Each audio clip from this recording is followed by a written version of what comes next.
주말 오후 이민주는 아내 김지은에게 깜짝 선물을 주려 평소보다 일찍 퇴근해 집으로 돌아왔다. 하지만 시내 중심가의 한 고급 호텔을 지나던 중 그의 심장을 찢어놓는 광경을 목격하고 말았다. 아내와 그녀의 연인이 차에서 내리는 모습이었다. 두 사람은 너무나 다정했고 조급했는지 호텔 방으로 들어가지 않고 조급했는지 호텔 방으로 들어가기도 전에 로비에서 열정적으로 서로를 끌어안았다. 민주는 멀지 않은 곳에 섬뜩한 장면을 고대하는 곳에 서서 이 섬뜩한 장면을 끌어안았다. 그날 바로 해외여행 비행기 표를 예매하고 그렇게 김지은의 세상에서 완전히 사라졌다. 10년 후 이민주는 출장 후 귀국하던 길에 공항에서 우연히 김지은과 재회했다. 지은은 그를 보자마자 눈이 붉어지며 울먹이는 목소리로 그에게 달려왔다. 여보, 제가 당신을 3560일 밤낮으로 찾아 헤맸어요. 제가 잘못했어요. 제발 돌아와 주세요. 5년간의 결혼 생활 동안 민주는 정성껏 한 상 가득 음식을 준비하고 지은의 귀가를 기다렸다. 그러나 음식이 식어버릴 때까지 지은의 그림자는 보이지 않았다. 그는 아내가 회사에서 야근하고 있을지도 모른다고 짐작하고 무작정 회사로 찾아갔다. 그리고 사장실 문을 열던 순간 그는 충격적인 장면을 목격했다. 임신 4개월 된 아내가 첫사랑과 격렬하게 포옹하며 키스하고 있었다. 그 남자는 낯설지 않았다. 그 남자는 낯설지 않았다. 바로 지은의 첫사랑 박지훈이었다. 바로 지은의 첫사랑 박지훈이었다. 5년 전 그들의 사랑은 불꽃처럼 뜨거웠지만 박지훈이 전 그들의 사랑은 박지훈이 가장 필요로 할 때 자신의 미래를 할 때 라고 말했다. 그녀는 자신이 박지훈을 잊었다는 것을 증명하기 위해 그들의 사진을 찢어버리고 박지훈과 관련된 모든 물건을 버렸다. 민주는 그녀가 정말 그를 잊었다고 믿었다. 그러나 결국 그는 그녀가 자신을 포함한 모든 사람을 속였다는 것을 깨달았다. 뭘 하는 거야, 박지훈. 그만둬. 커다란 소리가 민준의 상념을 깨뜨렸다. 그가 고개를 들자 박지훈이 한 손으로 지은의 엉덩이를 받쳐들어 그녀를 책상 위에 앉히고 다른 손으로는 능숙하게 그녀의 블라우스 단추를 풀고 있었다. 뭘 하냐고? 지은, 내가 네 입술에 키스하는 걸 보면서도 모르겠어? 날 증오한다며? 내가 속죄하길 바란다며? 5년 전 내가 널 떠나 얼마나 고통스럽게 했니? 이제 속죄하고 싶어. 널 만족시켜주고 싶다고. 지은은 고통스럽게 박지훈의 목을 끌어안았고 요염한 신음소리가 그녀의 입술 사이에서 흘러나왔다. 누가 그런 식으로 속죄하래? 박지훈 그만둬. 내가 말했잖아.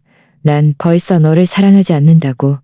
네가 내가 5년 전처럼 널 쫓아다니며 만족을 구한다고 생각하지 마. 남자는 그녀의 가느다란 허리를 단단히 붙잡고 고개를 숙여 그녀의 입술을 막았다. 그의 목소리는 갈라지고 억눌려 있었다. 믿지 않아. 네가 날 사랑하지 않는다는 걸 믿을 수 없어. 지은, 내가 돌아왔잖아. 나에게 다시 한번 기회를 줘. 그땐 고의로 널 떠난 게 아니었어. 날 용서해줘. 우리 다시 시작하자. 네가 뭔데? 내가 민준 씨랑 이혼하라고? 내가 말했잖아. 난 민준 씨를 사랑해. 난 절대 그와 이혼하지 않을 거야. 게다가 난 그의 아이를 뱃속에 품고 있어. 쌍둥이야. 벌써 4개월이나 됐다고. 난 그를 떠나지 않을 거야. 좋아. 그렇다면 내가 갈게. 박지훈은 책상에서 내려오려 했었지만 지훈은 그를 놓아줄 리 없었다. 가게 둘 거야, 박지훈? 기억해. 이건 네가 내게 빚진 거야. 다 갚지 못하면 영원히 떠나지 못해. 박지훈의 입가에 미세한 미소가 감돌았다. 그는 알고 있었다. 5년이 지났어도 지은의 마음속에는 여전히 자신뿐이라는 것을. 만약 그가 해외로 떠나지 않았다면 지은과 결혼한 사람도 자신이었을 것이다. 두 사람의 신음과 부딪히는 소리가 파도처럼 민준의 귀를 때렸다. 그는 문 밖에서 지은의 황홀한 표정을 보며 심장이 두 조각으로 찢어지는 듯한 고통을 느꼈다. 그동안 자신은 대체 무엇이었을까? 그의 머릿속은 혼란스러웠다. 민주는 그들이 한 번, 또 한 번 관계를 이어가는 것을 지켜보다가 마치 시체처럼 비틀거리며 엘리베이터를 타고다가 마치 시체처럼 비틀거리며 엘리베이터를 타고 내려왔다. 그는 멍하니 차에 앉아 있었다. 눈빛에는 비통함이 가득했다. 그는 지은이 지금까지도 박지훈을 잊지 못했다는 이 지금까지도 박지훈을 잊지 못했다는 이 지금까지도 운전기사가 조심스럽게 물었다. 사장님, 댁으로 가실까요? 그가 막 출발하려던 순간 박지훈이 피투성이 지은을 안고 위층에서 뛰어내려와 차를 타고 병원으로 향하는 것을 보았다. 민주는 미간을 찌푸리며 불길한 예감을 느꼈고 그 차를 뒤따랐다. 창밖에는 폭우가 쏟아지고 있었다. 지은이 박지훈에게 업혀 병원에 도착했을 때 그녀는 이미 너무 고통스러워 울부짖고 있었다. 아, 너무 아파요. 지훈 씨, 제발 의사 선생님한테 뱃속의 아기를 살려달라고 해요. 만약 아기가 없어지면 민준 씨가 너무 슬퍼할 거예요. 평생 저를 용서하지 않을 거예요. 박지훈은 그녀의 손을 잡았다. 걱정 마. 내가 네 뱃속의 아기가 무사하도록 해줄게. 빨리 의사 선생님, 간호사님, 살려주세요. 빨리 환자를 수술실로 옮기지 않으면 아기를 살릴 수 없어요. 의사와 간호사들이 침대를 밀고 급히 수술실로 들어갔다. 수술실 문이 쿵 소리를 내며 닫혔다. 민주는 복도 끝에 서서 멀지 않은 곳에 박지훈을 바라봤다. 그의 머릿속은 온통 새하였다. 얼마나 시간이 흘렀을까? 수술실 문이 열리고 그는 의사가 박지훈에게 죄송합니다. 저희는 최선을 다했지만 아기를 살리지 못했습니다. 라고 말하는 것을 들었다. 그 순간 민주는 자신의 세상이 무너지는 것을 느꼈다. 그가 5년간 지켜온 사랑이 한순간에 물거품이 되는 순간이었다. 정말 안타까워요. 김지은 씨 뱃속의 아기가 벌써 4개월이나 됐고 심지어 쌍둥이였다는데 이렇게 사라지다니. 어떻게 이런 일이? 전에 산부인과 검진 왔을 땐 아기가 건강하다고 들었는데 듣자 하니 관계가 너무 격렬해서 대량 출혈이 발생해 아기를 살리지 못했다고 하던데요. 요즘 사람들은 정말 임신까지 했는데도 절제할 줄 모르다니. 수술실 밖에 저 남자가 남편인가요? 아닌 것 같은데. 쉿, 그런 말 함부로 하지 마세요. 두 간호사가 속닥거리며 그의 옆을 스쳐 지나갔다. 민주는 멍하니 바닥에 무릎을 꿇고 두 손을 주먹 쥐었다. 그는 이 황당한 결혼 생활이 끝나야 한다는 것을 알았다. 22살, 아버지가 위독해지자 그는 평생직의 친구에게 그를 맡기며 친구의 딸과 결혼해달라고 부탁했다. 그녀는 그보다 8살 많았고 절세미인이었으며 소문난 첫사랑 남자친구도 있었다. 그는 원래 그녀와 결혼할 생각이 없었다. 그녀가 박지훈의 갑작스러운 떠남으로 인해 방황하던 그 순간까지는. 그리고 그는 아버지의 갑작스러운 죽음으로 위기에 처했다. 서로 의지하며 힘든 시간을 보내던 그 나날들 속에서 그는 그녀에게 감정을 느끼게 되었고 그녀에게 청혼했다. 그녀에게 감정을 느끼게 되었고 그녀에게 청혼했다. 결혼 후 그녀는 그를 목숨처럼 사랑하는 좋은 아내가 되었다. 결혼 5년 동안 그녀는 그의 생일을 잊지 않았고 그가 감기에 걸렸을 때는 밤새도록 그의 곁을 지켰으며 그가 무심코 내뱉은 소원들을 모두 현실로 만들어 주었다. 임신 사실을 알게 된 날 재은은 너무나 기뻐했다. 그의 앞에서 휴대폰 속 박지훈의 모든 사진을 삭제했다. 그의 앞에서 휴대폰 속 박지훈의 모든 것을 숨겨둔 모든 것을 숨겨둔 모든 것을 숨겨둔 여보, 앞으로 이 방은 우리 아기의 아기반이 될 거예요. 당신이 원하는 대로 꾸며요. 민주는 조금 불안했다. 지일 씨, 정말 그 사람을 놓아준 건가요? 당신은 한때 그를 정말 사랑했잖아요. 민주 씨, 내가 몇 번이나 말했잖아요. 난 그를 사랑하지 않는다고. 설령 사랑했다 해도 그건 증오일 뿐이에요. 그는 그저 과거일 뿐. 당신이 나의 미래예요. 그녀의 말은 너무나 확고했고 그는 진심으로 믿었다. 그 후 그녀가 산부인과 검진을 갈 때마다 민주는 아무리 바빠도 동행했다. 매번 피를 뽑을 때마다 그녀는 심하게 무서워했다. 그녀를 위로하기 위해 민준의 산더미 같은 선물을 사주며 보상했다. 아침부터 밤까지 그는 그녀의 곁을 지켰다. 하지만 이런 상황에서도 그녀가 박지훈과 관계를 맺을 줄은 상상도 못했다. 박지훈을 증오한다고? 다 거짓말이었다. 증오한다면 그와 함께 잠자리를 가질 수 있을까? 증오한다면 그와 민준의 결혼기념일에 박지훈을 위로할 수 있을까? 민준은 멍하니 병실 앞으로 걸어가 안을 들여다봤다. 김지일 씨, 아기가 유산되었다고 합니다. 이민준 사장님께 전화해 드릴까요? 산부인과 의사는 지은을 알아보고 전화를 걸려 했지만 지은이 제지했다. 됐어요. 오늘 유산한 사실은 민준 씨에게 절대 말하지 마세요. 지은은 급히 전화를 끊고 그 자리에 있던 의사들을 훑어봤다. 퇴원 준비해 주세요. 퇴원할래요. 의사는 난감해했다. 하지만 방금 유산하셔서 몸이 매우 안 좋으세요. 이민준 사장님께 오시라고 하는 게 어떠세요? 만약 김지일 씨께 무슨 일이라도 생기면 저희가 책임질 수 없습니다. 됐어요. 무슨 일이 생기면 제가 책임질게요. 지은은 핏기 없는 얼굴로 고개를 저었다. 그녀는 민준이 박지훈 때문에 유산한 사실을 알면 화낼까봐 두려웠다. 박지훈은 그녀의 손을 잡으며 다정하게 말했다. 지은 씨, 걱정 마. 내가 옆에 있어 줄게. 의사는 이 광경을 보고는 어색해하며 말했다. 그럼 저는 먼저 나가보겠습니다. 어떤 사람이라도 지은이 이 남자와 부적절한 관계를 맺고 있다는 것을 알아챌 수 있었다. 박지훈과 지은이 손을 맞잡고 있는 것을 본 민주는 비웃음을 흘리며 뒤돌아 병원을 나와 변호사 사무실로 향했다. 그의 요구에 따라 변호사는 곧바로 이혼 합의서를 작성했다. 이 사장님, 말씀하신 대로 여기 합의서가 있습니다. 사장님과 김지일 씨가 서명하시면 한 달간의 숙려기간을 거쳐 이혼할 수 있습니다. 고맙습니다. 민주는 망설임 없이 자신의 이름을 적었다. 이제 김지일만 서명하면 된다.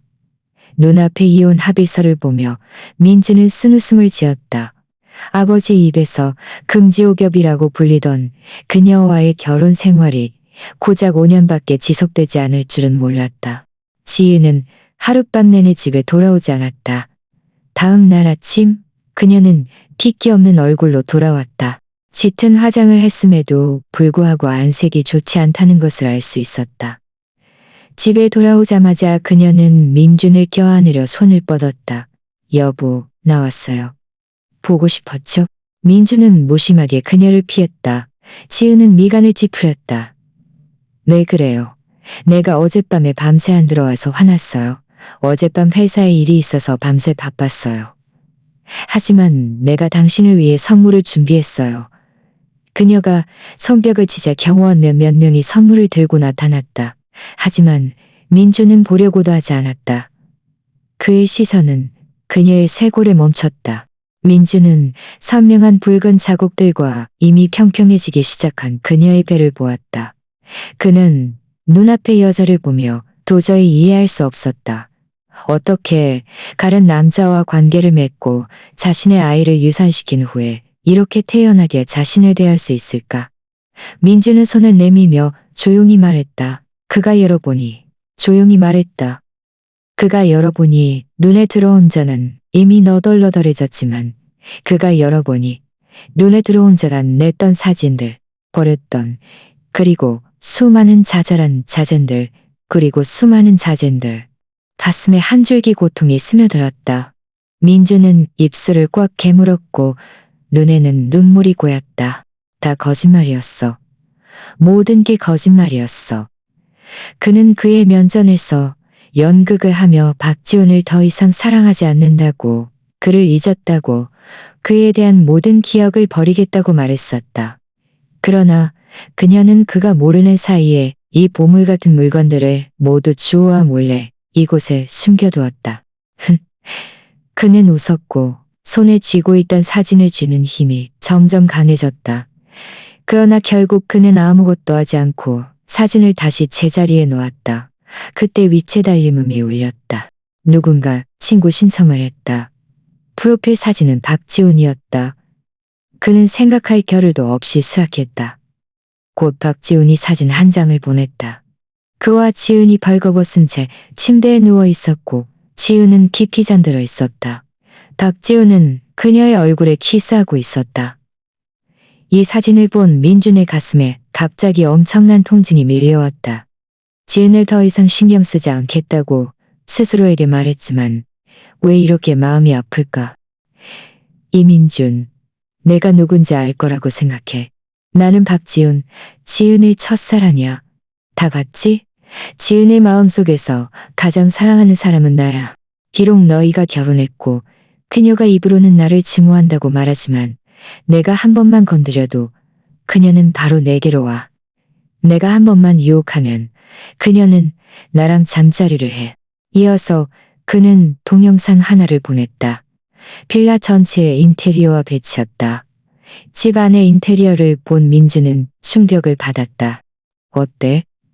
아주 익숙하게 느껴지지 않아? 네 집이랑 똑같지? 이 집은 지은이 내게 선물한 거야. 5년 전에 이미 다 꾸며졌고 나와 그녀의 집이야. 네가 지금 사는 곳은 그저 짝퉁일 뿐이야. 만약 내가 해외로 가지 않았다면 너는 그녀와 결혼할 기회조차 없었을 거야. 현명하다면 빨리 지은과 이혼해. 휴대폰 화면을 끄며 민주는 한마디도 답하지 않았다. 그 후 사흘 동안 지은은 집에 돌아오지 않았다. 그녀는 민준에게 출장 간다고 문자 메시지를 보냈고 사흘 후에 돌아올 것이라고 했다. 그가 보낸 사설탐정이 사진 무더기를 보냈다. 이 사흘 동안 지은은 계속 박지훈과 함께였다. 그들은 해외여행을 갔고 에펠탑 아래에서 격렬하게 키스했으며 세느강변에서 춤을 추었다. 사흘 내내 그들은 함께 있었고 밖에서 시간을 보내거나 호텔 방에서 잠을 잤다. 아기를 잃고 나서 그들은 더욱 미친 듯이 놀았다. 그 사진들은 한 장 한 장 민준의 심장을 찢어놓는 듯했지만 이 사흘 동안 민준은 지은이 보낸 사진들도 받았다. 에펠탑, 세느강 모두 그녀 혼자만의 모습이었다. 하지만 그는 사진 속의 박지훈의 모습이었다. 하지만 그는 사진 속의 박지훈이 노승용 커프스 단추나 양복 끝자락으로 남아있는 것을. 이 사장님, 김지은 씨가 비행기를 타고 돌아왔습니다. 계속 달아붙을까요? 됐습니다. 여기 수고비입니다. 사설 탐정을 돌려보낸 민주는 자신의 짐을 정리하기 시작했다. 이 몇 년 동안 지은과 함께했던 모든 물건들을 기부하거나 버렸다.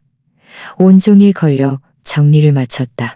다음 날 아침 그는 병원에 가서 얼마 전에 건강검진 보고서를 받으러 갔지만 건강검진센터 입구에서 박지훈과 마주쳤다. 그를 보자 박지훈은 도발적인 표정을 지었다. 이민준 씨, 건강검진 오셨군요. 드디어 처음으로 마주치는군요. 박지훈은 적대감이 가득했지만 민준은 매우 침착했다.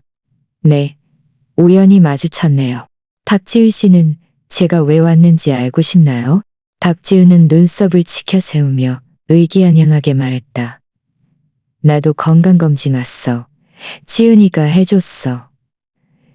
내가 위장병이 있다는 걸 알고 몸이 안 좋다는 걸 알아서 특별히 여기 최고 의사를 해줬지. 민준의 마음이 미세하게 움직였다. 아, 지은이 그를 위해 건강검진을 해줬구나. 정말 우스웠다. 자신은 위장병으로 그렇게 여러 해를 고생했는데 지은은 한 번도 신경 쓰지 않았다. 자신이 건강검진을 왔다는 사실조차 그녀는 몰랐다. 하지만 박지훈에게는 이렇게 신경을 쓰다니. 역시 사랑하고 사랑하지 않는 것은 이렇게나 분명했다. 그는 웃었다. 박지훈 씨, 더 할 말 없으면 전 먼저 가보겠습니다. 박지훈이 그의 앞을 가로막았다. 이민준, 내 앞에서 위선 떨지 마. 그날 내가 보낸 사진이랑 동영상 다 봤지. 내가 말해줄게. 지은이 뱃속의 아기는 이미 유산되었어. 나와 잠자리를 하다 유산된 거야. 민주는 남자의 얼굴을 노려봤다. 당장이라도 주먹을 날리고 싶었지만 참았다. 박지훈, 남의 가정을 파괴하는 불륜남이 그렇게 자랑스러울까? 영치라는 것이 아나? 네가 나에게 영치에 대해 말해? 네가 뭘 잘했다고?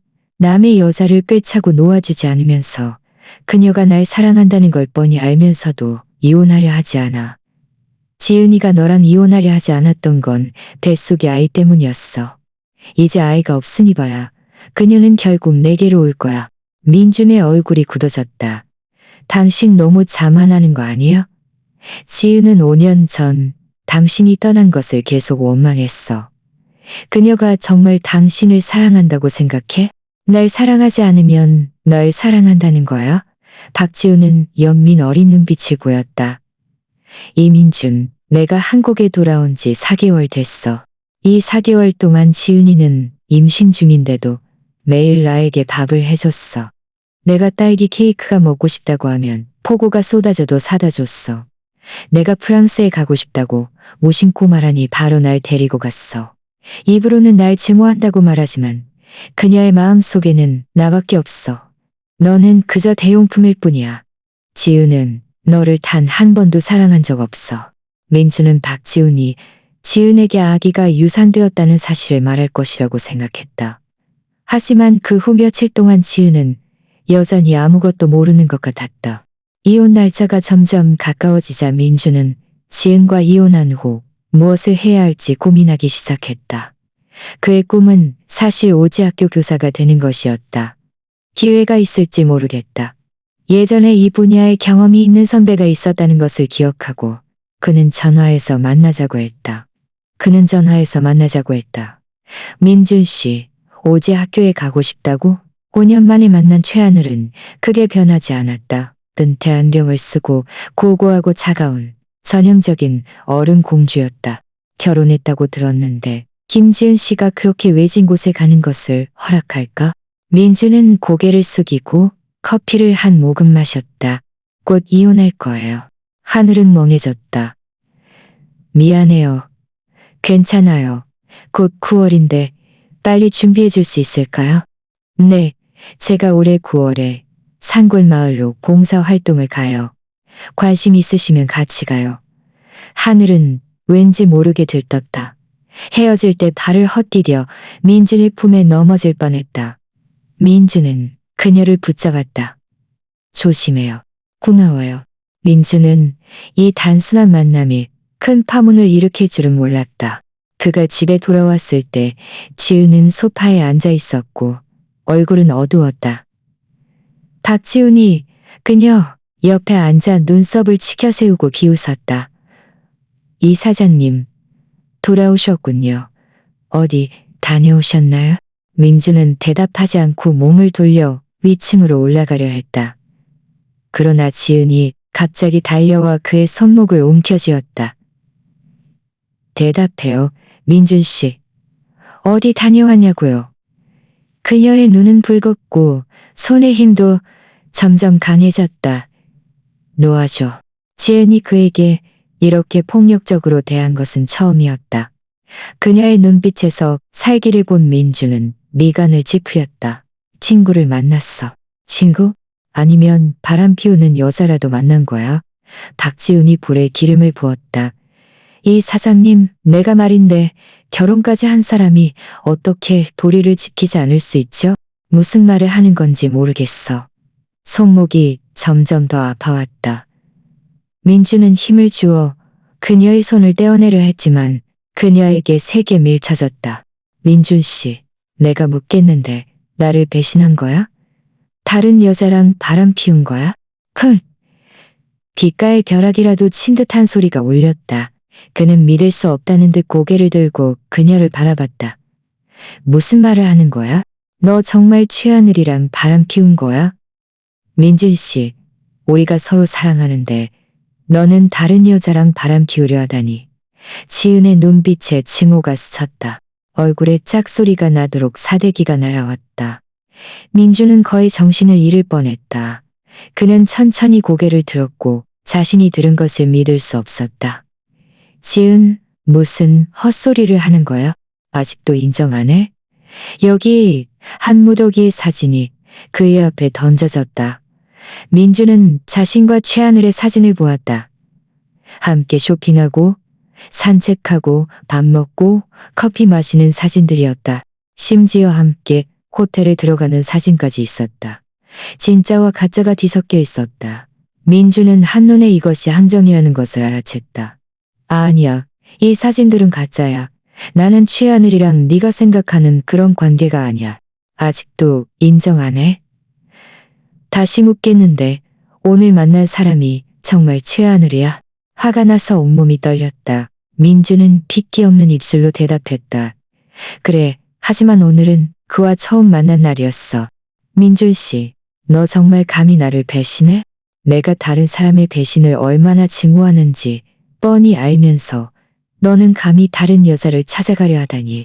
여자의 음침한 얼굴을 보며 민주는 엄청난 고통을 참아내며 입을 열었다. 네가 날 믿지 않는데 내가 설명해봐야 소용없겠지. 지은, 네가 나를 배신했다고 말하지만 너는 박지훈이랑 바람 피우는 거 뭐냐? 너희는 잠자리까지 같이 했는데 얼마나 고고하다고 할 수 있지? 입으로는 그를 증오한다고 말하지만 실제로는 어때? 너는 그를 한 번도 잊은 적이 없어. 그리고 우리 아기는 이미 죽었어. 그가 진실을 말하는 것을 듣자 지은은 입술을 깨물었다. 네가 어떻게 알았어? 지은, 너 정말 역겨워. 네가 나를 역겹다고 말하지만 너는 다른 남자와 잠자리한 것이 더 역겹지 않아? 지은은 차갑게 말했다. 경호원, 들어와. 사장님을 수영장에 던져넣고 정신 차릴 때까지, 그가 저지른 죄를 인정할 때까지 때려. 경호원들은 멍해졌다. 하지만 김지은 사장님은 수영을 못하시는 것 같습니다만. 던져 넣어. 지은이 명령하자 경호원들은 망설임 없이 민준을 잡아채 정원의 수영장에 던져 넣었다. 쿵 하는 소리와 함께 민준은 수영장에 던져졌고 물보라가 일었다. 차가운 물이 온몸을 감쌌다. 민준은 필사적으로 몸부림쳤다. 안 돼. 살려줘. 난 아니야. 지은, 난 아니야. 살려줘. 나 수영 못해. 그는 수영장에서 허우적거리며 물을 한 모금, 또 한 모금 마셨다. 하지만 지은은 그저 물가에 서서 차갑게 그를 바라볼 뿐이었다. 정신 차렸니? 쿨럭쿨럭. 제가 잘못했어요. 그는 거짓말을 했다. 그저 살고 싶었다. 사흘만 더 버티면 그는 지은에게서 완전히 벗어나 자신의 꿈을 이룰 수 있었다. 그는 버텨야만 했다. 몸이 가라앉기 시작했다. 흐릿해지는 시야 속에서 그는 차가운 목소리를 들었다. 사장님을 건져 올려. 지은이 급히 의사를 불렀다. 민준이 깨어났을 때는 이미 다음 날 오후였다. 그는 묵묵히 날짜를 계산했다. 이제 하루밖에 남지 않았다. 그는 곧 자유로워질 것이다. 귓가에 여성의 갈라진 목소리가 떠올랐다. 그가 고개를 들자 지은이 초조한 얼굴로 침대 옆에 서 있는 것이 보였다. 그가 깨어난 것을 보자 그녀는 황급히 그의 손을 잡았다. 아직도 힘들어? 그녀를 보자 민주는 고개를 돌려 말하고 싶지 않았다. 그 사진들 제가 확인해봤어요. 정말 가짜였어요. 그리고 당신이 최하늘 씨와 어제 처음 만났다는 것도 확인했어요. 지은의 얼굴에 후회가 가득했다. 하지만 당신은 언제 아기가 없다는 것을 알았어요? 왜 알면서도 모르는 척했어요? 민주는 입술을 깨물었고 눈가가 붉어졌다. 지은, 묻겠는데 아기는 대체 어떻게 된 거야? 지은은 이미 거짓말할 준비를 마쳤다. 실수였어요. 제가 직접 운전할 때 부주의해서 아기가 죽은 거예요. 민준 씨, 미안해요. 그렇죠. 민주는 그녀가 지금까지도 변명하며 진실을 말하지 않는 것을 예상하지 못했다. 그는 고개를 돌려 그녀를 노려봤다. 그들의 아기가 그녀가 다른 남자와 몰라는 관계를 맺다 죽었는데 그녀는 그저 어차피 아기는 또 생길 거야 라고 가볍게 말할 뿐이었다. 당신은 박지훈을 사랑하지 않는다고 하지 않았나? 당신은 그를 증오한다고 말했지만 증오의 결과가 이거야. 그의 눈빛을 본 지은은 미간을 찌푸렸다. 분명 난 그를 증오해. 그와 관계를 맺은 것도 그를 벌주기 위해서였을 뿐이야. 민준 씨, 날 용서해 줄 수 있을까? 지은이 무슨 말을 해도 민준은 더 이상 믿지 않을 것이다. 그는 그녀가 꽉 잡고 있던 손을 빼내고 얼굴을 돌렸다. 피곤해. 쉬고 싶어. 알았어요. 먼저 나갈게요. 잘 쉬어요. 그녀는 일어나 그의 입술에 키스하려 했지만 그는 피했다. 그가 기분이 좋지 않다는 것을 알고 지은은 간여하지 않고 그저 그의 이불을 잘 덮어주며 말했다. 푹 쉬어요. 저녁에 내려와서 밥 먹어요. 아마 너무 피곤했던 탓인지 민주는 다음날 아침까지 잠들었다. 그가 아래층으로 내려오자 박지훈이 새로 산 물건들을 집 안으로 들이라고 사람들에게 지시하고 있었다. 조심해. 그건 지은이랑 내가 같이 고른 거야. 그러뜨리지 마. 그리고 이 장식품들도 다 지은이랑 내가 예전에 제일 좋아했던 것들이니 조심해. 그는 거실 중앙에 서서 마치 집주인 행세를 하는 듯 했다. 지은이 부엌에서 걸어 나왔다. 왔어, 지은. 역시 내가 좋아하는 음식들이네. 박지훈이 다가와 지은의 팔짱을 끼었다. 지은은 그의 손을 뿌리치고 좋지 않은 표정을 지었다. 밥만 먹어요. 함부로 만지지 마. 당신이 까다로운 거 알아서 당신이 좋아하는 음식을 해준 거지만 그건 그냥 당신 위장병 때문에 그런 거야. 내가 벌써 당신을 용서했다고 생각하지 마. 입은 삐뚤어졌어도 마음은 여리네. 알았어. 앞으로 매일매일 너에게 보상해 줄게. 응? 박지훈의 말이 끝나자 지훈의 말투도 조금 부드러워졌다. 알았으니 밥이나 먹어. 나는 민준 씨 찾으러 갈게. 그녀의 말이 끝나기도 전에 민준은 식탁으로 걸어왔다. 식탁에는 음식들이 가득했지만 그가 좋아하는 음식은 하나도 없었다. 민준 씨, 이 모든 건 내가 직접 만든 거예요. 당신을 위해 특별히 배웠어요. 입맛에 맞을지 모르겠네요. 지은은 온통 거짓말을 하고 있었다. 이 음식들은 그녀가 전혀 먹지 않는 음식들이었고 박지훈이 좋아하는 음식들이었다. 민주는 마음속으로 비웃었고 순식간에 식욕을 잃었다. 나는 바람 좀 쐬러 나갈게. 그는 이혼 서류를 받으러 가야 했다. 일단 받으면 지은과 완전히 선을 그을 수 있었다. 어디가? 내가 같이 가줄게. 지은이 따라붙으며 그의 손을 잡았다. 밖에 비 오는데 내가 데려다 줄게. 그녀의 걱정 어린 표정을 보며 민준은 거절하지 않았다. 어차피 그녀가 알든 모르든 이혼 서류는 이미 준비되었다. 함께 가는 것이 나을 것이다. 그가 고개를 끄덕였다. 두 사람이 막 나가려던 순간 박지훈이 갑자기 배를 움켜쥐고 소리쳤다. 아이고, 아파. 지은. 지은은 즉시 민준의 손을 놓았다. 미안해요, 민준 씨. 혼자 갈 수 있죠? 뭐 사고 싶은 거 있으면 다 사요. 돈 아끼지 말고. 그리고는 급히 박지훈 옆으로 가서 몸을 숙여 그의 배를 부드럽게 쓰다듬었다. 왜 또 위장병이 도졌어?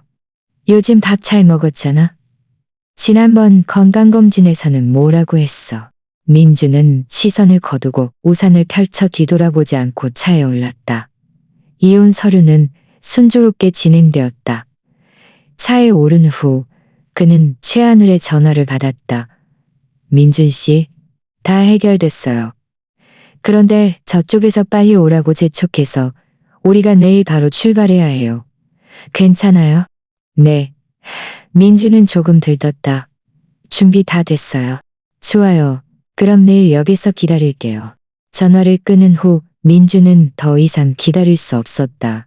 그는 근처 쇼핑센터에 가서 아이들을 위한 선물을 좀 사고 싶었다. 운전기사에게 먼저 집에 가라고 하고 쇼핑을 마친 후 다시 데리러 오라고 했다. 그러나 돌아갈 때 운전기사와 계속 연락이 닿지 않았다. 어쩔 수 없이 그는 직접 택시를 타고 집으로 돌아갔다. 막 집에 도착하자마자 하인들이 급히 달려왔다. 사장님, 드디어 돌아오셨군요. 민주는 아직 상황을 파악하기도 전에 경호원들이 그를 병원으로 데려갔다. 그가 병원에 도착했을 때 박지훈은 병상에 누워 목 놓아 울고 있었다. 왜? 왜 나에게 이래? 5년 전 내가 미래를 위해 널 떠난 건 내가 잘못했어. 하지만 난 이미 후회하고 있어. 하지만 난 이미 후회하고 있어. 이미 돌아와서 속죄하고 있단 말이야. 왜 하늘은 나를 절름발이로 만들었을까? 날 증오하지 마, 지은. 지은은 그의 손을 꽉 잡고 목이 메인 소리로 말했다. 난 당신을 증오하지 않아. 더 이상 당신을 증오하지 않을 거야. 지훈 씨. 당신을 처음 본 순간부터 난 이미 당신을 증오하지 않았어. 지훈 씨. 사랑해. 당신을 사랑해. 아니야. 거짓말이야. 당신은 내가 다리가 불구가 된 것을 보고 그렇게 말하는 거야. 난 싫어. 당신 남편이 내 다리를 망가뜨렸어. 나는 당신에게 모든 빚을 갚았어. 박지훈은 미친 듯이 지은을 밖으로 밀쳐냈다. 지은은 그를 붙잡고 놓아주려 하지 않았다. 아니야. 난 다시는 당신과 헤어지지 않을 거야. 우리 영원히 헤어지지 말자, 지훈 씨. 난 당신이 불구이든 아니든 상관없어. 난 그저 당신만 있으면 돼. 사장님 오셨습니다. 민준이 병실로 밀려들어왔다. 지은은 핏발선 눈으로 그를 노려봤다. 다음 순간 박지훈은 침대에서 필사적으로 기어내려와 민준의 뺨을 세게 때렸다. 민준 씨, 왜 사람을 시켜 나를 차로치게 했어? 나는 한 번도 너랑 지은을 뺏으려 한 적 없어. 왜 나를 불구로 만들었어? 민준은 어리둥절한 표정이었다. 무슨 말을 하는 건지 전혀 모르겠어. 아직도 발뺌해? 박지훈이 손을 들어 또 한 번 사대기를 날렸다. 마음속에서 분노가 치밀어 올랐다. 민준은 손을 들어 망설임 없이 한 대 때려주었다.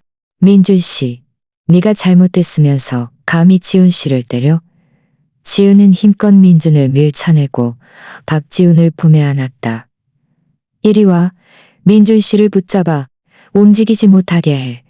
지훈 씨가 보니 풀릴 때까지 계속 때리게 해. 말이 끝나자마자 민준은 사람들에게 바닥에 짓눌렸다.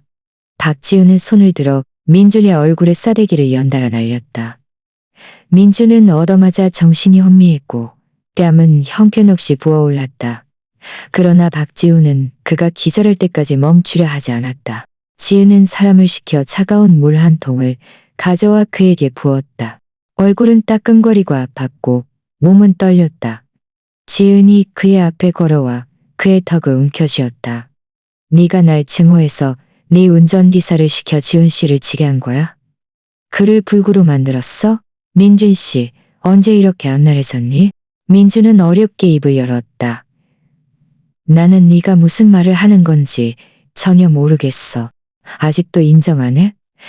네가 운전기사를 시켜 지훈 씨를 치게 해서 그를 죽이려 했다는 걸 어떻게 이렇게 변할 수 있지?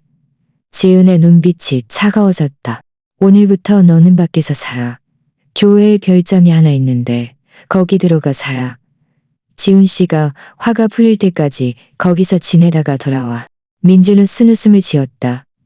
그는 자신이 무슨 말을 해도 지은이 믿지 않을 것이라는 것을 알았다. 그렇다면 그는 받아들일 것이다. 좋아. 네가 내가 한 짓이라고 단정한다면 나 할 말 없어. 이리 와. 사장님을 집으로 모셔다 드려. 경호원들이 민준을 끌고 나갔다. 그가 떠날 때 그는 지은을 마지막으로 한번 바라봤다. 지훈 씨, 이건 내가 직접 그린 죽이야. 힘든 건 알지만 조금이라도 먹어.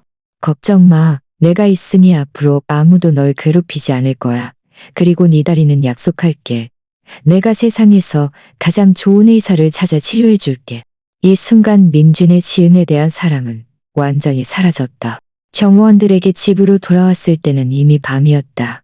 경호원들은 그의 짐을 정리하고 그를 교회 별장으로 데려가려 했다. 민준은 여행 가방을 받아들었다. 내가 직접 갈게. 사장님, 이러시면 저희가 곤란합니다. 사장님께서는 그냥 말을 잘 듣고 당분간 사모님 앞에서 사라져 주시는 게 좋을 것 같습니다. 걱정 마. 내가 직접 별장으로 갈게. 지은에게 전해줘. 앞으로 영원히 그녀 앞에 나타나지 않을 거라고. 나는 그녀와 박지훈이 행복하기를 빌어. 민주는 옆에 있던 하인에게 서류와 뭉치를 건넸다. 이 서류는 김지은 씨가 돌아오면 전해줘. 말을 마친 그는 뒤돌아보지 않고 택시에 올랐다. 장거리 버스터미널에 도착했을 때 최하늘은 이미 그를 기다리고 있었다. 여자는 비 속에 서 있었고 온몸이 금빛으로 물든 듯했다. 민준 씨, 왔네요. 얼굴이. 민준은 고개를 저었다. 괜찮아. 차 곧 출발하지. 가자. 그는 최하늘과 함께 터미널로 들어가 버스에 타기 전 지은이 준 휴대폰을 슬기통에 던져 넣었다. 모든 것을 깨끗이 정리했다. 이제부터 그는 지은과 아무런 관계도 없었다. 그는 자유로웠다. 민주는 장거리 버스를 탄 지 오래였다. 서울에서 강원도 춘천까지 7시간이 걸렸다. 춘천에 도착해서는 다시 산골마을로 가는 버스로 갈아타야 했다. 울퉁불퉁한 길에 몸의 통증은 더욱 강해졌다. 뺨은 여전히 붉게 부어 있었고 조그만 표정을 지어도 아팠다. 내내 그는 별다른 말을 하지 않았다.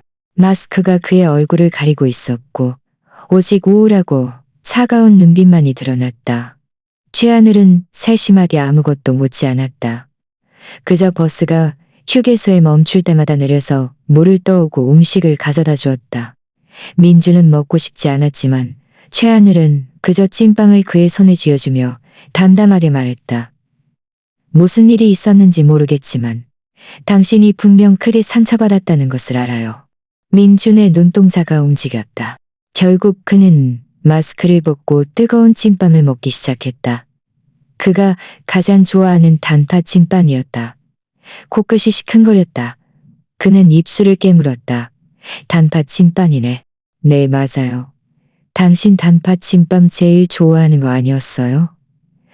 최하늘이 웃었다. 예전에 식당에서 아침 식사 살 때마다 당신이 단팥 찐빵을 먹는 걸 자주 봤거든요. 민주는 감동했다.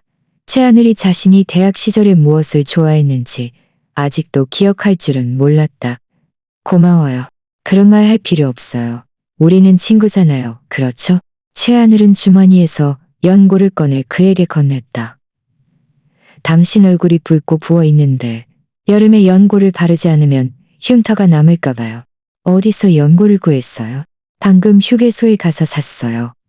휴게소 직원에게 얼음도 좀 달라고 해서 가져왔으니 얼음찜질하면 훨씬 나아질 거예요. 눈가가 붉어졌다. 민주는 아주 오래전 지은도 자신에게 이랬던 것을 떠올렸다.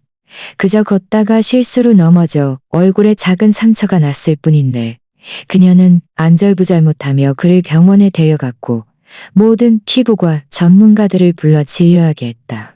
그녀는 그의 얼굴에 단 하나의 흉터도 남아서는 안 된다고 말했다.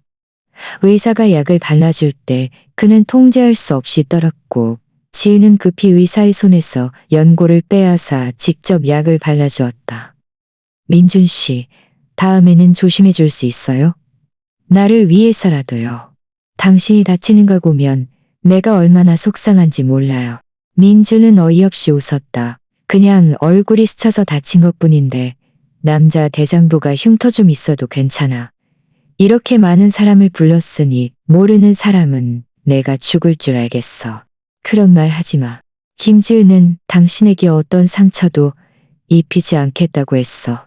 누가 상상이나 했을까. 자신에게 단 하나의 상처도 입히지 않겠다고 말했던 김지은이 박지훈을 위해 사람들에게 그를 붙잡게 하고 박지훈이 그의 뺨을 거의 100대나 때리게 할 줄은. 민준 씨, 참아요.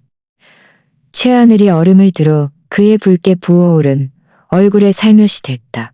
민주는 통증이 미간을 찌푸렸다. 최하늘은 급히 손을 거두었다. 미안해요. 제가 너무 세게 했나요? 아니야. 내가 직접 할게. 민주는 얼음을 받아 얼음찜질을 했다. 잠시 후 최하늘이 그에게 약을 발라주었다. 그녀는 매우 진지하고 부드러웠다. 두 사람의 거리는 매우 가까워서 서로의 얼굴에 있는 솜털까지 보일 것 같았다. 됐어요. 앞으로 매일 한 번씩 연고를 바르면 금방 나아질 거예요. 다 왔어요. 내리세요. 여기에는 오지 학교 교사 몇 분이 오셨는데 산길이 험하니 조심하세요. 교장 선생님이 이미 길목에서 마중 나와 계실 겁니다. 이 산을 넘으면 교장 선생님을 만날 수 있을 거예요. 산길은 걷기 어려웠고 두 사람은 서로를 부축하며 힘겹게 걸어 교장 선생님이 마을 입구에서 기다리고 있는 것을 보았다. 그들을 보자 교장 선생님은 매우 감격하며 두 사람을 학교로 안내했다. 학교는 매우 낡았다. 민주는 창문에 엎드려 호기심 가득한 눈으로 그들을 바라보는 아이들의 얼굴을 보았다. 까맣고 동그란 눈은 빛나고 있었다. 왠지 모르게 그들을 보자 민주는 마치 세상을 떠난 자신의 아이들을 보는 것 같았다. 그는 입술을 깨물고 최하늘과 눈을 마주쳤다. 두 사람의 눈빛에는 결의가 스쳤다. 아무리 조건이 병원에서 지으는 사흘 동안 회사를 떠나 병원에 가장 많이 드나들었다. 박지훈의 안색이 날마다 좋아지는 것을 보고 나서야 그녀는 안심했다. 지은, 네가 없었다면 이 사흘을 버티지 못했을 거야. 바보 같기는. 우리 사이에 이런 말 할 필요 없어. 미안해. 5년 전 내가 널 떠난 건 내가 잘못했어. 지은, 진심으로 말하는 거야. 우리 다시 시작하자. 응? 박지훈은 그녀의 손을 잡고 눈가가 붉어진 채 간절히 부탁했다. 당신 다리 나으면 그때 말해요. 지은은 이런 것을 생각할 기분이 아니었다. 며칠 동안 그녀의 마음은 혼란스러웠다. 그날 민준이 떠날 때 자신을 바라보던 눈빛이 떠올랐다. 평온하고 아무런 파동도 없었다. 그녀의 마음에는 가시가 박힌 듯 했지만 뚜렷하지 않았다. 휴대폰을 꺼내보니 이 사흘 동안 민주는 한 번도 연락하지 않았다. 아마 아직도 화가 나 있을 것이다. 집에 돌아가면 그를 달래는데 좀 신경 써야겠다. 지은, 물 마시고 싶어. 그가 휴대폰을 보며 멍하니 있는 것을 보자 박지훈이 일부러 말을 걸어 그녀의 생각을 방해했다. 아, 알았어. 그녀는 휴대폰을 내려놓고 즉시 몸을 돌려 그에게 물을 따라주었다. 지은은 사흘 후에 박지훈과 함께 퇴원했다. 그를 부축하며 절뚝이며 집 안으로 들어갔다. 집 안의 배치에 그녀는 무심코 발걸음을 멈췄다. 겨우 사흘 만에 돌아온 것인데 마치 한 세기가 지난 것 같았다. 문 안으로 들어오자 그녀는 무의식적으로 민준 씨, 나왔어요. 라고 불렀다. 지은은 집 안을 한 바퀴 둘러보았지만 민준의 그림자는 보이지 않았다. 하인이 급히 달려왔다. 사모님, 잊으셨나요? 아, 맞다. 지은은 그제야 민준이 이곳에 없다는 것을 깨달았다. 왠지 모르게 심장의 한 구석이 텅 빈 것처럼 화전했다. 거실 가구 위에서 지은은 집 안의 장식품과 배치가 언제부턴가 바뀌어 있다는 것을 발견했다. 원래 민준이 샀던 물건들은 모두 사라지고 박지훈이 좋아하는 것들로 바뀌어 있었다. 눈에 보이는 모든 것이 오색 찬란했고 커튼조차 눈에 거슬렸다. 민준의 안목과 비교하면 박지훈의 미적 감각은 한참 떨어졌다. 그녀는 조금 짜증이 났다. 원래 민준 씨가 샀던 물건들은 다 어디 갔어? 차장님, 사장님께서 전에 사셨던 물건들은 모두 버려졌습니다. 누가 버렸어? 박지훈. 그녀는 고개를 돌려 박지훈을 바라봤지만 박지훈은 슬픔 가득한 눈으로 그녀를 바라보고 있었다. 김지은, 네 마음속엔 역시 민준이 더 중요하지. 그렇지. 됐어. 누가 버렸든 버렸으면 되지 뭐. 지은은 그를 부축하여 소파에 앉혔다. 당신 쉬어. 나 배고파. 당신이 해준 밥 먹고 싶어. 좋아. 지은은 부엌으로 걸어가 눈앞의 식재료들을 보며 요리할 마음이 전혀 들지 않았다. 사흘 동안 민준을 보지 못했다. 교회 별장에서 어떻게 지내는지, 그의 얼굴은 나아졌는지, 자신을 원망하고 있는지는 알 수 없었다. 생각은 뒤얽힌 실타래 같았다. 그는 그를 떠날 수 없었다. 그녀는 밖으로 나갔다. 미안해, 지훈 씨. 나 좀 나가봐야 할 것 같아. 배고프면 하인들에게 밥 해달라고 해. 어디가? 이민준 찾으러 가는 거야? 박지훈이 그녀의 손을 잡았다. 이 사흘 동안 지은의 몸은 비록 옆에 있었지만 마음은 이미 떠나 있었다. 첫날에는 온 마음을 다해 그를 위로하며 함께 있어 주었지만 둘째 날부터는 계속 경호원에게 민준을 교회 별장으로 잘 데려다 주었는지 물었다. 경호원이 잘 데려다 주었다고 보고하자 그제야 안심했다. 그리고는 민준이 자신을 원망하는지 기분 나빠하는지 물었다. 경호원이 민준이 아무런 반응도 없었다고 말하자 그녀는 오히려 더 불안해했다. 셋째 날에는 직접 의사에게 가서 박지훈이 조기 퇴원할 수 있는지 물었다. 박지훈은 이 5년 동안 지훈이 민준에게 이미 마음이 기울었다는 것을 잘 알고 있었다. 그는 고향으로 돌아와 이 기회를 잡아 지훈을 민준의 곁에서 빼앗아 오려 했다.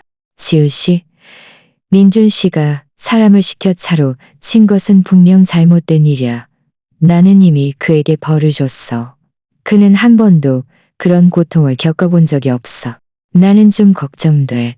그가 그런 고통을 겪어본 적이 없다고? 그럼 나는 겪어봤다는 건가? 지은, 그는 나를 불구로 만들었어. 겨우 사흘 만에 그를 용서하겠다는 거야? 알았어. 안 갈게. 집에 남아 당신 옆에 있어줄게. 응? 그는 화를 냈고 지은은 참지 못하고 그를 껴안았다. 내가 어떻게 보상해줄까? 다 당신 말대로 할게. 오늘 밤 경매가 있다고 들었는데 나랑 같이 가줬으면 좋겠어. 좋아.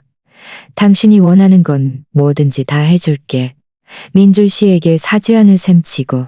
정말야? 박지우는 놀란 눈으로 그녀를 바라봤다. 만약 네 남편 자리를 나에게 준다면 그것도 해줄 수 있어? 지훈 씨. 지훈의 얼굴이 굳어졌다. 그건 불가능하다는 거 알잖아. 내가 아무 말도 안 한 걸로 해줘. 박지훈은 서두르면 안 된다는 것을 알고 더 이상 집착하지 않았다. 두 사람은 함께 경매장으로 향했다. 그날 밤 경매에서 박지훈이 눈독 들이는 물건은 무엇이든 지은이 모두 낙찰받았다. 그가 한 폭의 한국화를 보았을 때까지는 그녀는 그것이 민준의 아버지가 생전에 그린 그림이라는 것을 알아챘고 거액을 들여 그림을 사서 민준에게 가져다 주어 그를 기쁘게 해줄 생각이었다. 이건 민준 씨 아버지의 생전 그림이야. 집에 가져가면 민준 씨가 분명 좋아할 거야. 지훈이 그림을 꽉 끌어안고 있는 모습을 보며 박지훈은 입술을 깨물었다. 그의 눈에는 증오의 빛이 스쳤다. 그는 지훈이 민준을 이렇게나 신경 쓸 줄은 몰랐다. 고작 5년 만에 그녀의 마음속에 정말 다른 사람이 들어섰을까? 집으로 돌아온 박지훈은 지훈이 자신과 밤을 보내기를 바랐지만 그녀는 그를 거실에 남겨두고 자신은 민준과 함께 쓰던 방으로 돌아갔다. 방은 텅 비어 있었다. 민준의 모든 물건이 사라졌다. 옷장에는 그녀의 옷만 남아 있었다.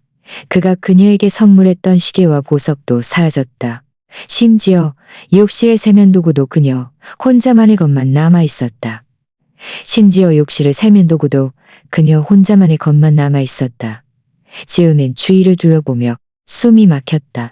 그녀는 그 한국화를 조심스럽게 옷장 옆에 기대어 놓았다.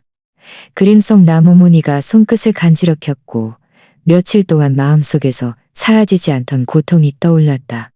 예전에는 민준이 아버지의 유물을 소중히 여기는 것을 늘 한가하다고 생각했지만 이제 이 그림은 외롭게 서서 그녀와 민준의 과거를 떠올리게 하는 유일한 증거가 되었다. 깊은 밤, 박지훈의 노크 소리가 정적을 깼다. 그는 지팡이를 짚고 서 있었고 얼굴은 어두웠다. 너는 이 빈 방을 지키고 죽은 사람의 그림을 지키면서도 나랑 함께 있어주지 않을 거야? 며칠 동안 지은의 냉담함은 그를 초조하게 만들었다. 그는 다리가 부러지면 그녀를 붙잡을 수 있을 거라고 생각했지만 그녀의 마음은 이미 자신이 쫓아낸 그 남자에게 가 있었다는 것을 깨달았다. 지은은 지쳐서 일어섰다. 지훈 씨, 피곤해. 자고 싶어. 그녀는 지금 싸울 힘이 없었다. 머릿속에는 민준이 떠날 때의 그 평온하고 아무런 파동도 없던 눈빛만이 가득했다. 그 안에는 칭호도 없었고 오직 완전한 포기만 있었다. 그 어떤 비난보다도 그녀를 더 힘들게 했다. 피곤하다고? 민준을 생각하는 거지? 박지우는 갑자기 지팡이를 휘둘러 거칠게 방으로 들어왔다. 침대 머리맡에 장식품들을 쓸어버렸다. 후회하는 거야? 나를 도와 그를 상대하고 그를 쫓아낸 걸 후회하는 거야? 지은, 내가 말해줄게. 늦었어. 그가 나를 불구로 만들었어. 너는 평생 다시는 그에게 돌아갈 생각도 하지 마. 장식품들이 깨지는 소리가 귀를 찢는 듯 했지만 지은은 갑자기 냉정해졌다. 박지훈, 민준 씨는 당신을 해치지 않았어. 그녀는 낮에 우연히 알게 되었다. 그날 박지훈을 차로 친 운전기사는 민준의 사람이 아니라 박지훈 자신의 사업상 원한을 갚으려는 적이었다. 그는 그저 이 기회를 빌어 민준에게 화풀이를 하고 그를 쫓아낸 것이었다. 박지훈의 얼굴이 변했다. 무슨 헛소리야? 분명 그 사람이야. 내가 CCTV도 확인했고 경찰에도 물어봤어. 지은은 그의 말을 끊었다. 눈빛에는 실망감이 가득했다. 당신은 처음부터 끝까지 나를 속였어. 5년 전 나를 속여 돌아와 결혼하겠다고 했던 것처럼. 당신이 사랑한 건 단 한 번도 내가 아니었어. 그저 내가 당신에게 줄 수 있는 의지처였고 민준 씨에게 복수하고 허영심을 채우는 도구였을 뿐이야. 진실은 마치 무거운 망치처럼 박지훈의 말문이 막히게 했다. 그는 뭔가 말하려 입을 열었지만 결국 비참하게 지팡이를 짚고 뒷걸음질 칠 수밖에 없었다. 설령 그렇다 해도 어때? 내가 너에게 잘해주지 않았어? 나는 돌아와서 너와 다시 시작하고 싶었던 거야. 다시 시작? 지은은 웃었고 그 웃음 속에는 자조감이 가득했다. 우리 사이에 다시 시작이라는 건 이미 불가능해. 5년 전 당신은 미래를 위해 나를 버렸고 5년 후 당신은 사심 때문에 나를 이용했어. 당신은 단 한 번도 내 감정을 진심으로 생각한 적이 없어. 예전에는 내가 당신을 증오한다고 생각했지만 나중에야 깨달았어. 나는 그저 그 청춘의 집착을 놓지 못했던 거야. 집착을 사랑으로 찾던 거지. 그녀는 문으로 걸어가 방문을 열었다. 가. 이 집. 이 모든 물건들 다 당신에게 돌려줄게. 우리 이제 아무것도 아니야. 박지훈은 믿을 수 없다는 듯 그녀를 바라봤다. 결국 그는 굴욕감과 분노 속에서 지팡이를 짚고 그가 영원히 장악할 수 있을 거라고 생각했던 이 집을 떠났다. 방 안에는 마침내 정적이 찾아왔다. 지은은 문에 기대어 바닥에 주저앉아 무릎을 끌어안고 통곡했다. 그녀는 자신의 손으로 진심으로 자신을 대했던 사람을 밀쳐냈고 자신의 손으로 5년간의 결혼 생활을 망쳐버렸다. 뒤늦게 깨달았을 때는 이미 모든 것이 변해 있었다. 다음 날 아침 일찍 지은은 교회 별장으로 차를 몰고 갔다. 민준을 찾아 사과하고 싶었다. 모든 진실을 말하고 싶었다. 그에게 다시 한번 기회를 달라고 빌고 싶었다. 그러나 별장 문은 굳게 닫혀 있었다.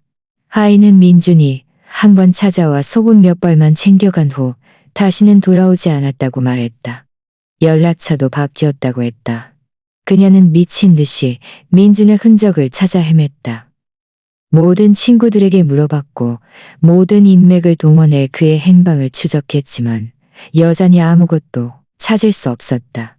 반년 후 그녀는 민준의 여동생의 소셜미디어에서 크릿한 사진 한 장을 보았다.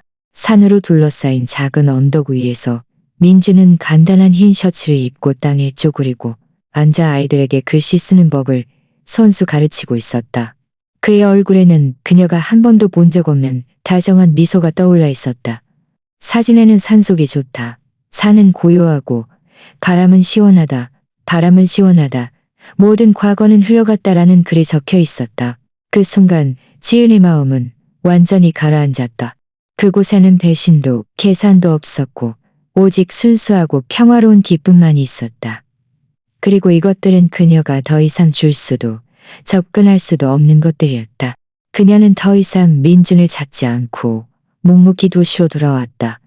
그녀는 거짓말과 후회로 가득했던 그 별장을 팔았고 박지훈이 남긴 모든 물건들을 처리했다. 오직 민준의 아버지의 한국화 한 폭만을 남겨두었다.